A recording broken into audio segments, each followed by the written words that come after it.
vemos el cono, solamente el cono. En la anterior figura hemos visto toda la broca tricónica. Siempre tiene 3 conos, por eso se llama tricono.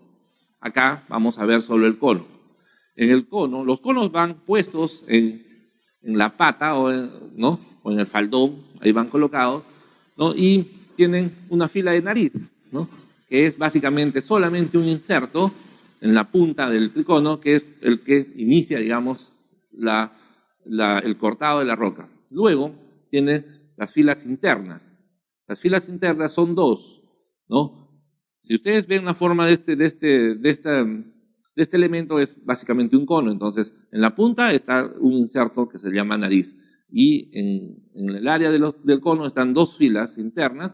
Y finalmente hay una superficie de protección en la parte baja. ¿Para qué? ¿Para qué es la superficie de protección? Para que estas filas de los insertos no se quiebren fácilmente.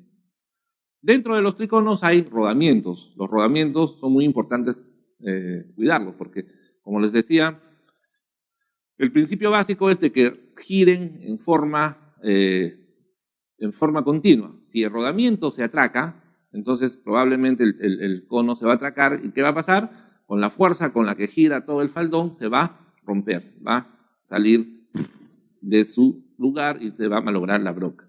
Muy bien, entonces habíamos visto que el faldón o pata era el elemento que contenía el cono, ¿no? El cono. Básicamente este faldón o pata básicamente es solamente para poder colocar el cono. El cono es en realidad la broca. Técnicamente se llama broca todo, pero el elemento cortante va a ser el cono. ¿Okay? El faldón o pata está configurado de tal manera que va a permitir que todo el detritus que se forma al girar la broca, ¿no? Haga que todo el detritus suba hacia la parte más angosta y pueda ser evacuado. Lo importante es evacuar el detritus para poder formar el taladro.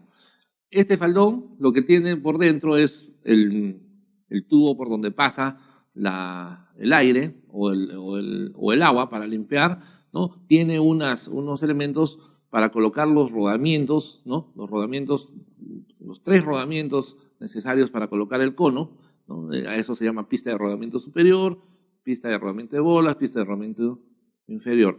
Tiene un hueco de aire cerca de los rodamientos con la finalidad de también enfriarlos y también soplar elementos, porque si el rodamiento se contamina con detritus, va a fallar, se va a malograr. ¿Okay? Y tiene una protección que le llaman armor, ¿no? Que tienen pequeños elementos cortantes para ayudar a conformar el taladro. ¿Okay? Entonces, esta es la parte externa. El cono viene introducido ahí, por eso es tricono. Tiene 3 conos y que giran básicamente independientemente. Esta es la forma como se logra hacer un taladro. Los insertos pueden ser de varios tipos, ¿no? Pueden ser cónicos, pueden ser tipo cincel, pueden ser tipo ojiva, ¿no? Todos estos insertos básicamente están diseñados de acuerdo a la dureza de la roca, ¿no? Los insertos cónicos normalmente se usan en rocas medias o duras, ¿no? Los insertos tipo cincel se usan en rocas suaves a medias y los insertos tipo ojiva se usan en rocas que son bastante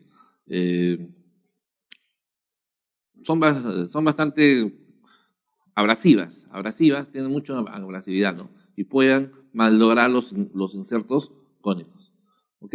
Entonces, bueno, en la industria en realidad tiene una serie de adelantos tecnológicos. Lo que estamos poniendo básicamente los básicos, ¿no? Pero el esquema de insertos va a ser muy, muy, muy variado. Inclusive pueden construir brocas específicas para cada mina, ¿no? La broca es muy importante para poder hacer la perforación. Y vemos otros, ¿no? Otros tipos de insertos que ya van avanzando tecnológicamente. El problema es que cuando uno hace perforación, la roca no es predecible, no se puede predecir todo el macizo rocoso que va a existir. Entonces probablemente se van a tener que usar varios tipos de brocas y varios tipos de insertos. porque lo único que conocemos de la zona mineralizada son lo que hemos obtenido por diamantina. Pero como ustedes saben, la diamantina son lugares específicos donde se ha hecho, ¿no? Entonces no se conoce todo el yacimiento en realidad. Se piensa cómo es, se intuye cómo es, pero no se conoce a ciencia cierta. Por eso tenemos que tener varias opciones para poder perforar roca. Ahora, como saben, el inserto es en realidad el elemento cortante y de esto va a depender la velocidad de penetración. El indicador más importante para saber en perforación es la velocidad de penetración. Lo que se quiere es que a menor tiempo hagamos más huecos, ¿no?, en la roca. Muy bien. Entonces, explicada cómo es una broca, ¿no?, podemos ver que esta broca tiene 3 elementos giratorios independientes y todo el armazón, ¿no?, que está contenido en el faldón o en el armazón de la broca empieza a girar. Sin embargo, para mantenerse en contacto siempre con la roca y pueda empezar a cortar la roca, tiene que tener un empuje mínimo. El empuje mínimo básicamente está relacionado a 2 cosas fundamentales: al diámetro de la broca y a la resistencia a la compresión. El empuje mínimo, en este caso, para calcularlo en libras, ¿no?, vamos a ver que es igual a 28.5, que es un factor, por la resistencia de la roca en megapascales, ¿no?, por el diámetro de la broca en pulgadas. Relacionando la resistencia a la compresión y el diámetro de la broca, podemos calcular el empuje mínimo. ¿Qué quiere decir el empuje mínimo? Es que la perforadora tiene que tener contacto siempre con el macizo rocoso que está perforando. Este contacto, ¿cómo se logra en el caso de las perforadoras rotativas? Solamente con el propio peso de la perforadora o con un pull down, o sea, un empuje sobre el punto, sobre la broca que está perforando. Muy bien, entonces este es el empuje mínimo, pero tenemos que saber también el empuje máximo y el empuje medio. Ahora, ¿cómo funciona la perforación rotativa? O sea, ¿cómo se produce? ¿Cómo se genera? Habíamos visto que toda la cabeza, todo el elemento de broca va a empezar a girar y que los conos van a empezar a girar independientemente, ¿no? Entonces, una vez que tenemos el empuje adecuado y el giro empieza, los conos giran en sentido contrario al giro de todo el elemento. Esto, al girar en sentido contrario, ya que los insertos o dientes tienen elementos cortantes de mayor dureza que las rocas, pueden ser diamantes o carburo de tungsteno, hace que se empiecen los empiecen a escadear, o sea, los empiecen a jalar, a rascar, ¿no? Entonces, esta acción de jalar y rascar genera con la rotura en la roca por presión y también por tensión. Entonces rompen por las 2 cosas y genera los detritos. Por eso también es muy importante en este tipo de perforación la evacuación de detritos, en ambos tipos. En este tipo inclusive es mucho más importante porque si los detritos son muy finos y se introducen a la zona de los rodamientos, pueden atascar los rodamientos. Si se atasca un cono, ¿no?, la broca probablemente va a fallar, se va a romper. Muchas veces lo que pasa es que salen las brocas destruidas porque el peso que se tiene, el empuje que se ejerce sobre la broca es también bastante alto, ¿no? Alcanza hasta 60.000 libras, ¿no?, o más tal vez, dependiendo del diámetro, como hemos visto, y de la resistencia a la compresión. Entonces, esta es la forma de escarear. Empieza a rascar, todas las puntitas sacan el detrito. Entonces, hemos visto que había un empuje mínimo, sin embargo, el empuje no puede ser ilimitado, ¿no? El empuje tiene que ser controlado. Hay un punto en que la broca va a fallar. A eso se llama empuje límite. Matemáticamente, el empuje límite se puede calcular en función al diámetro de la broca.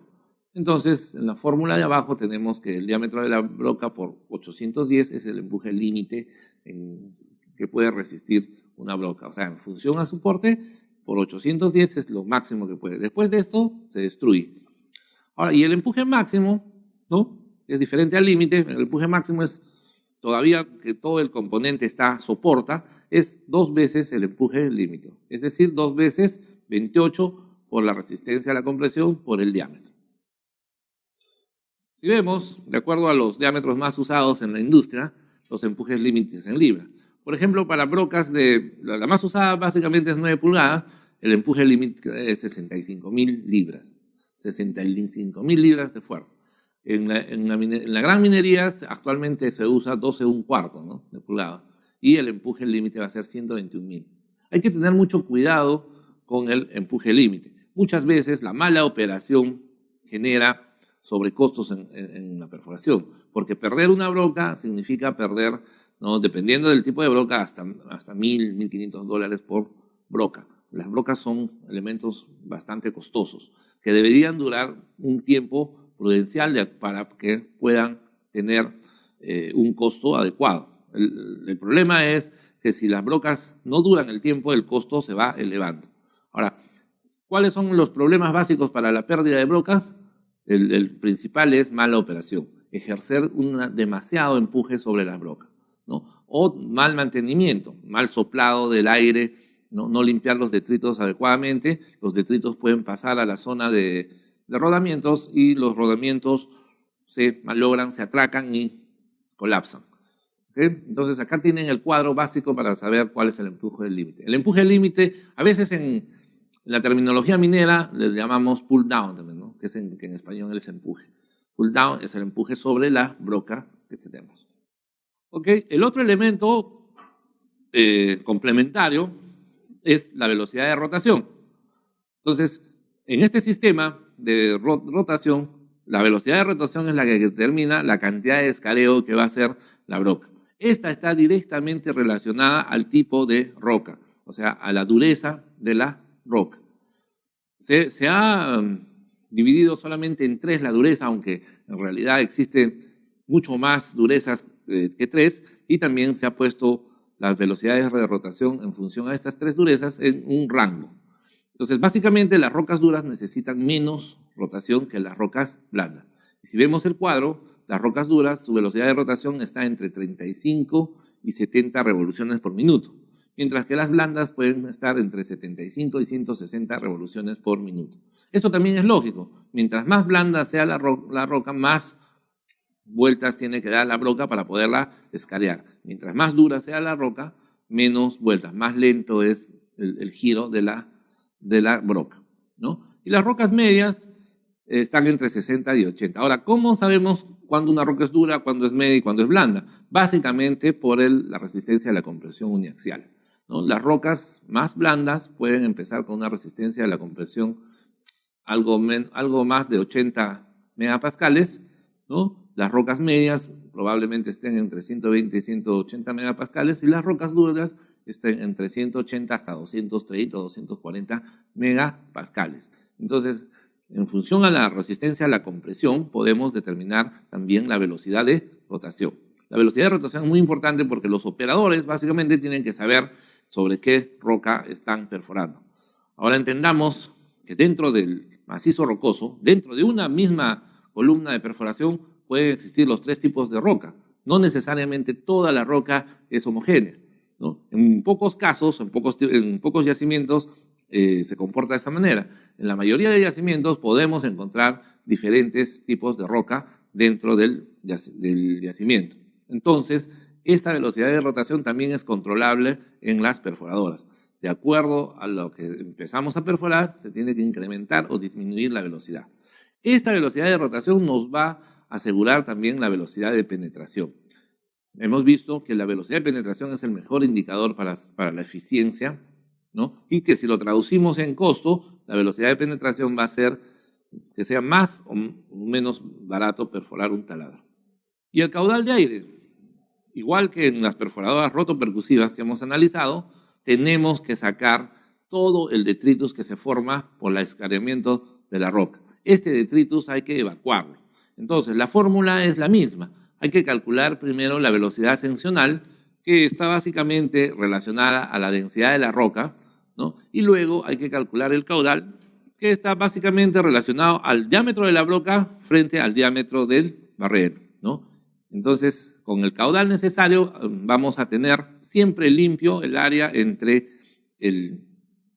la broca y el barreno. Esa área tiene que estar limpia, porque si el área se aglomera de detritus, lo que va a pasar es que va a impedir el giro de la broca. Si impide el giro, hemos visto que los elementos cortantes o los conos pueden fallar. Además, si no hay una buena limpieza de los detritus, los elementos cortantes los detritus pueden ingresar a la zona de rodamientos y fallar. Ahora, vamos a ver una fórmula práctica para poder determinar la velocidad de barrido. La velocidad de barrido en función a la capacidad de compresor que tenemos. Esta fórmula está en sistema inglés, entonces en pies por minuto, ¿no? Es muy fácil convertir. Un pie equivale a 0.3048 metros, ¿no? Entonces, la capacidad del compresor, de la compresora de la perforadora, ¿no? Que nos van a dar en libras por metro cúbico, por 183.4 sobre el diámetro de la broca al cuadrado menos el diámetro de la barra al cuadrado. Entonces, para calcular la velocidad de barrido, o sea, la velocidad con la que tenemos que sacar el detritus dentro del taladro, podemos calcular en base a nuestra capacidad del compresor, ¿no? Lo multiplicamos por el factor de 183.4 y lo dividimos entre el diámetro de nuestra broca al cuadrado menos el diámetro de la barra al cuadrado. Entonces, con esto sabemos a qué velocidad vamos a sacar el detritus.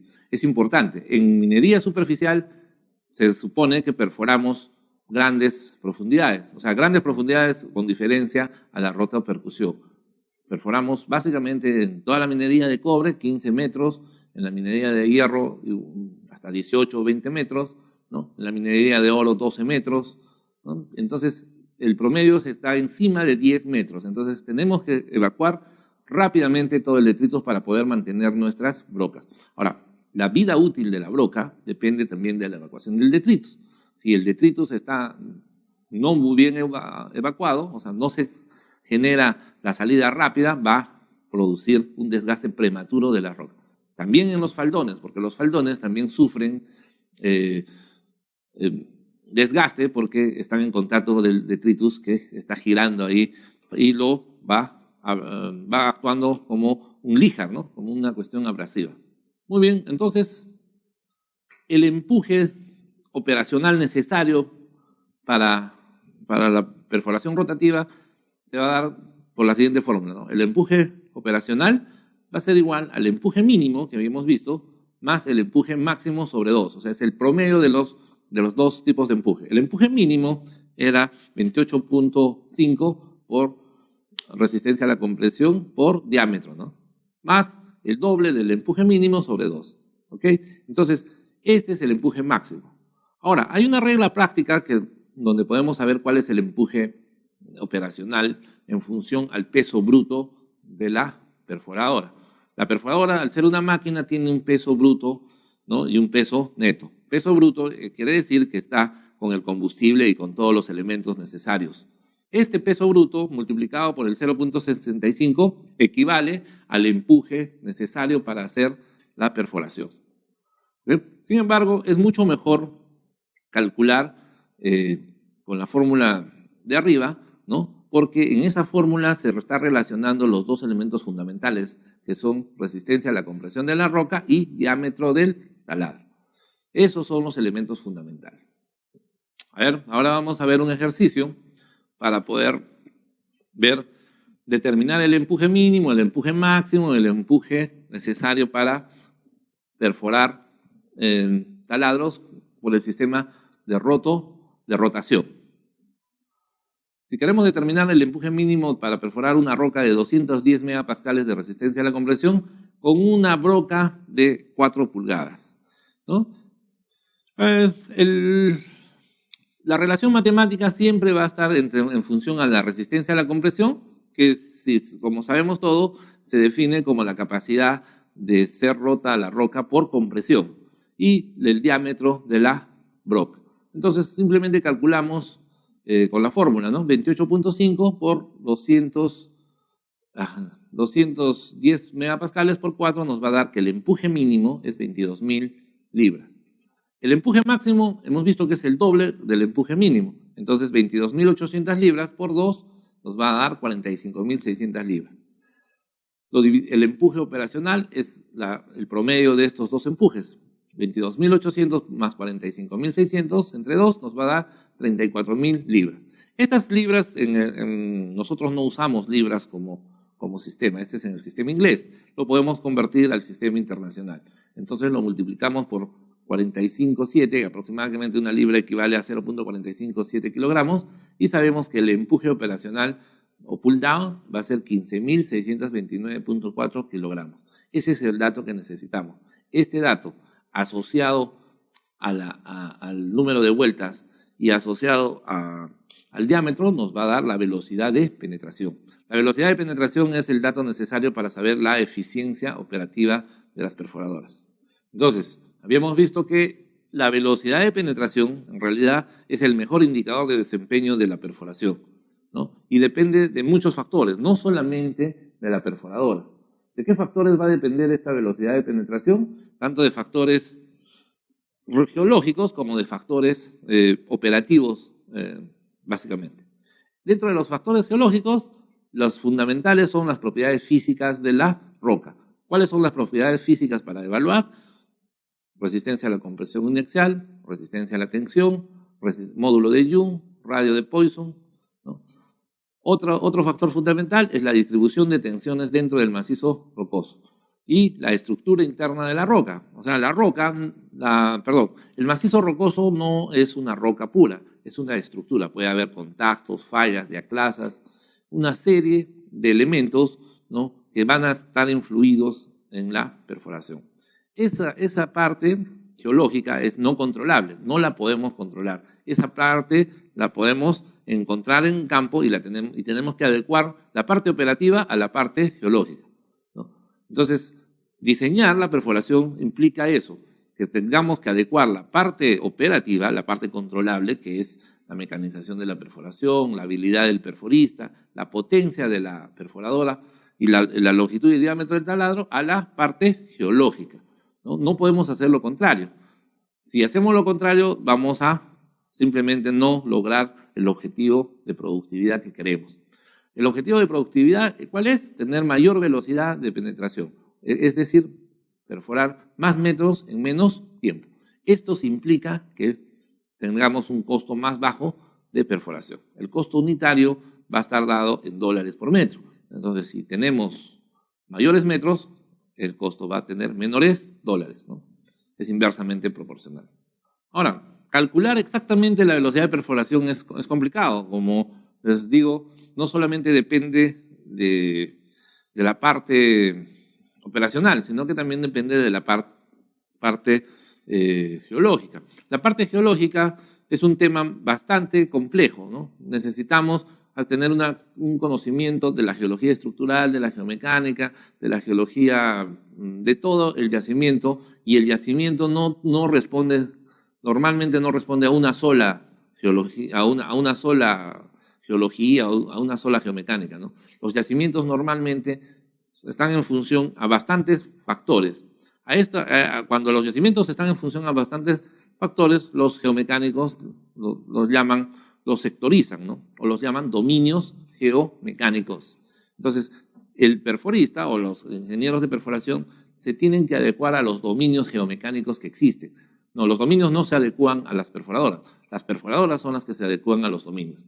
Entonces, esto hace que sea bastante complicado el cálculo de la velocidad de penetración. Los fabricantes de perforadoras han elaborado ábacos para podernos guiar, ¿no? Y también hay fórmulas empíricas para podernos guiar.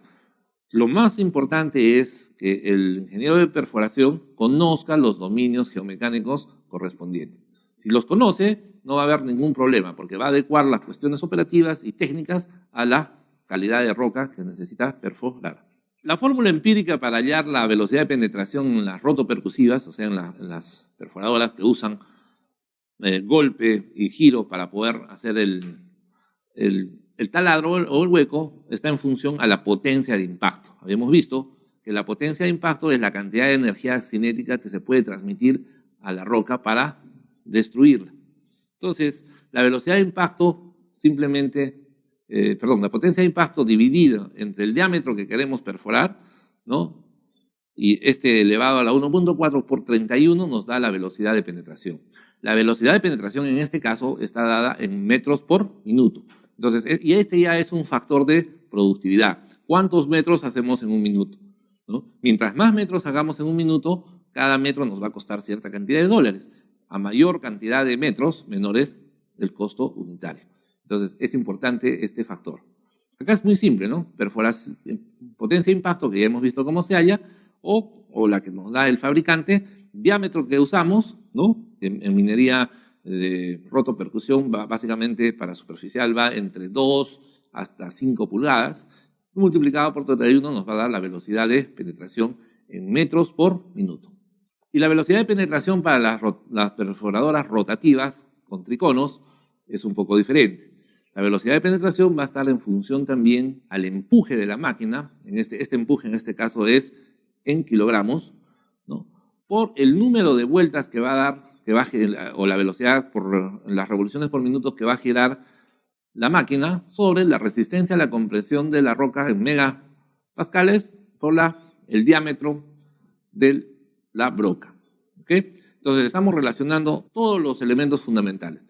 La resistencia a la compresión es un elemento geológico o geomecánico, ¿no? El empuje y el número de vueltas es un elemento de máquina, ¿no? Ya hemos visto que el empuje es un elemento de máquina, el peso sobre la columna de perforación. El número de vueltas, el giro que va a dar la columna.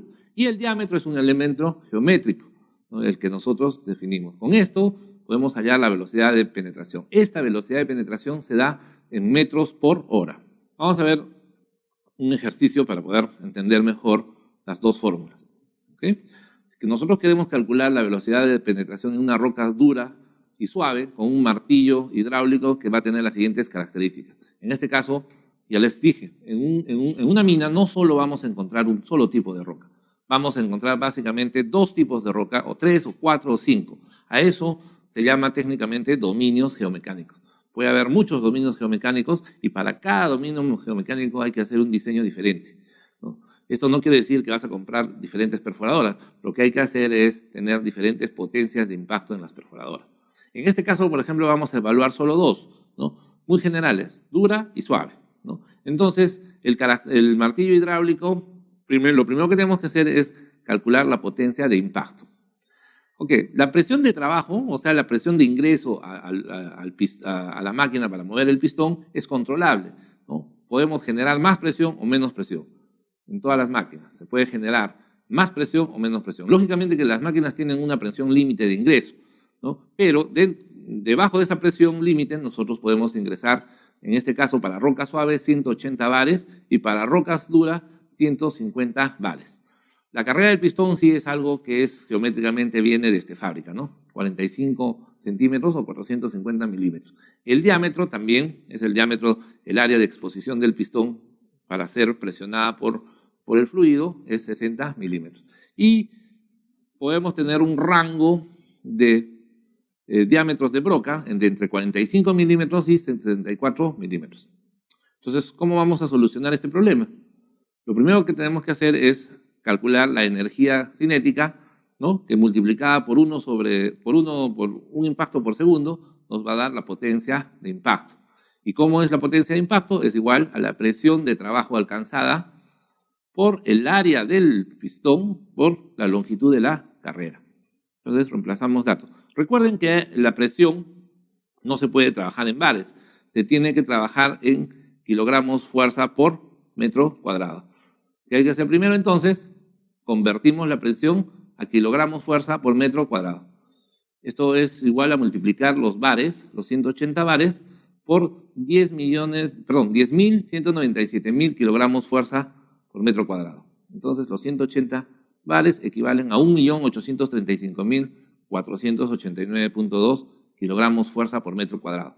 Recién teniendo la presión en kilogramos fuerza por metro cuadrado, podemos relacionarla con el área del pistón, porque el área del pistón va a estar en milímetros cuadrados o su equivalente en metros cuadrados. El área del pistón es el área de un círculo, que es igual a pi r cuadrado. En este caso, tenemos que el diámetro del pistón es 60 milímetros. Entonces, el diámetro, el radio es 60 entre 2. Si reemplazamos 3.14 por 60 entre 2 al cuadrado, nos va a dar 2.827 milímetros. Eso a metros lo dividimos entre 1000 por 1000 y nos da 0.02827 metros cuadrados. Con ese dato reemplazamos en la ecuación de energía cinética. Recordemos que la eficiencia de trabajo de la presión que ingresa a la máquina no es el 100%, que siempre se pierde entre 30 y 40, en promedio se pierde 35%. Es decir, en otras palabras, que solamente aprovechamos el 65% de la potencia de ingreso del fluido a la máquina. Entonces, si tenemos que la presión es 1.835.489, lo multiplicamos por el 65% y esto lo multiplicamos por el área del pistón, 0.02827 metros cuadrados, y lo volvemos a multiplicar por la longitud de carrera. La longitud de carrera, recuerden, es la distancia desde el punto muerto hasta golpear la culata o la parte trasera del barreno. Esto nos va a dar 1.518 kilogramos fuerza por metro. Muy bien. Convertimos estos kilogramos fuerza por metro a kilowatts. Sabemos que un kilowatts es 0.09806 kilonewtons por metro. Entonces, un kilowatt me va a dar, multiplicado por 1 sobre segundo, me va a dar a 14.88 kilowatts. La potencia de la perforadora va a ser 14.88, redondeando 15 kilowatts. Esta potencia es para roca suave. Ahora nos tocaría hacer la misma operación para roca dura. La diferencia fundamental va a ser que en roca dura vamos a tener menor potencia de impacto, ¿no? Porque es más difícil, entiendan que es más difícil romper la roca dura, hay que darle más golpes, ¿no? Y introducimos los 150 bares, ¿no? Multiplicamos por los 10.197 para convertirlos en kilogramos fuerza, determinamos el área del pistón, que es la misma, ¿no? Determinamos que solamente utilizamos el 65% de la energía disponible, ¿no? Por el área del pistón, por la carrera, y sacamos que vamos a tener una energía cinética de 1.264. Esta lo multiplicamos por los factores para convertirlo en kilowatts y tenemos que en el caso de roca dura la potencia es 12 kilowatts, ¿no? Menor potencia de impacto. ¿Ok? Entonces entendamos eso. Para roca blanda se puede aprovechar mayor la potencia de impacto. Para roca dura hay menor potencia de impacto. Estos factores vamos a calcular la velocidad de penetración. Calculadas las potencias de impacto, ¿no? Tenemos la fórmula de velocidad de penetración. Velocidad de penetración es igual a 31, un factor, por potencia de impacto, que acabamos de calcular, tanto para roca dura como para roca suave, sobre diámetro a la 1.4. Los diámetros nos los han dado como datos, y son diámetros que varían entre 45 milímetros y 64 milímetros.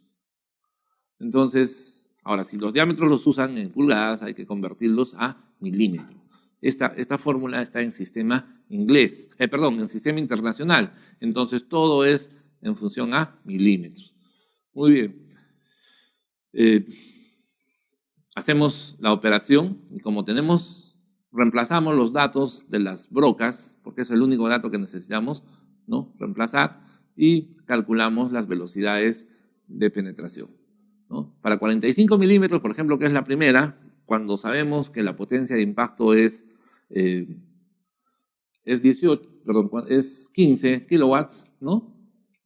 Nos va a dar que en roca suave podemos penetrar 2.25 metros por minuto para un diámetro de 45 milímetros.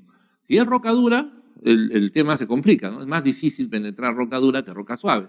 Entonces, si es roca dura, con la misma potencia de 15 kilowatts podemos, con la potencia va a ser disminuida y penetramos 1.80. Para 48, 2.06 y 1.65. Para 51, que es casi 2 pulgadas, 1.89 y 1.51. Siempre en roca dura vamos a tener una menor velocidad. A mayor diámetro, menor velocidad. Eso es lo que nos dice. Esto lo podemos graficar y ahí tenemos la gráfica, ¿no? Entonces vemos que la velocidad de penetración está en función a la potencia de impacto y al diámetro.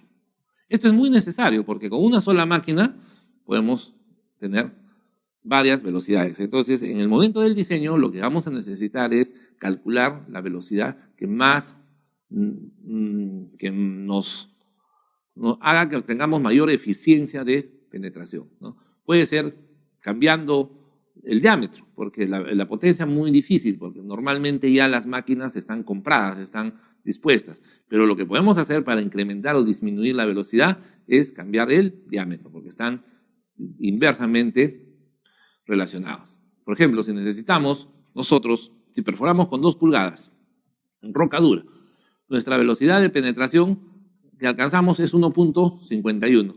Podemos perforar con 48 milímetros, ¿no? Que es un poco menos, y alcanzamos 15 metros por minuto más. ¿Ok? Perdón, 15 centímetros por minuto más, o sea, alcanzamos 1.65 metros por minuto. ¿Ok? Entonces, esa sería una decisión de gestión. Bueno, yo puedo estar perforando actualmente con 51 milímetros, entonces en roca suave solamente va a alcanzar 1.89. Si yo bajo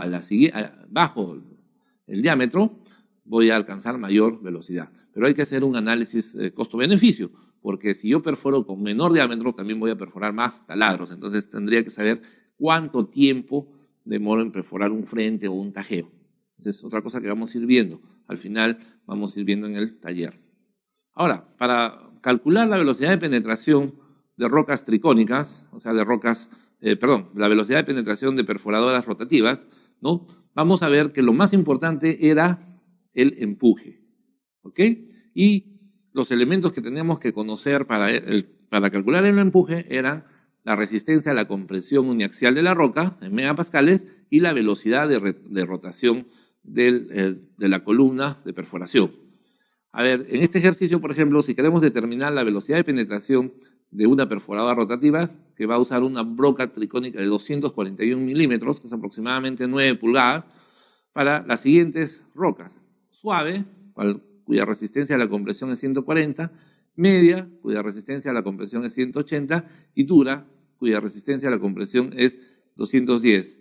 Las velocidades que se aplican, vimos que dependían también del tipo de roca. En el caso de las rocas suaves vamos a aplicar 100 revoluciones por minuto, en el caso de las rocas medias 60 revoluciones por minuto y en el caso de las rocas duras 40 revoluciones por minuto. Entonces vamos a hacer un cálculo